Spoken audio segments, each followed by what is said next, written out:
Jeg blev utrolig berørt over, at der er så mange, der kæmper for at opnå graviditet. Og derfor valgte jeg at blive ægdonor. Jeg har doneret 4 gange nu. 3 gange som åben donor, hvor jeg ikke kender modtagerparret. Sidste gang her har jeg doneret som kendt donor, hvor jeg har mødt parret gennem Facebook. Det har været et fantastisk forløb med et fantastisk par, som jeg ønsker alt det bedste. Hun har været med mig, både til scanning og til ægudtagning. Det har været en helt utrolig oplevelse at have den kontakt og kunne mærke og høre taknemmeligheden hos modtagerparret.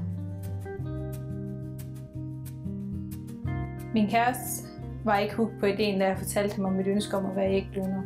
Han havde svært ved at forstå, hvorfor jeg havde brug for at skulle sætte flere børn i verden. Men for mig handler det slet ikke om, at jeg skal sætte flere børn til verden. Jeg hjælper med nogle gener, som gør, at barnløse par kan opleve den glæde, det er at få børn.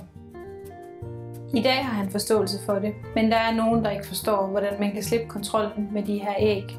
At jeg ikke har mulighed for at have indflydelse på deres opvækst og den kærlighed, som de skal have. Det hænger slet ikke sådan sammen i min verden. Det er ikke mine børn, det er mine gener. Og jeg vil til hver en tid tage imod, hvis der kommer et barn, der har brug for at kende til mig. Og udover det, så synes jeg, at ægdonation er rigtig god karma.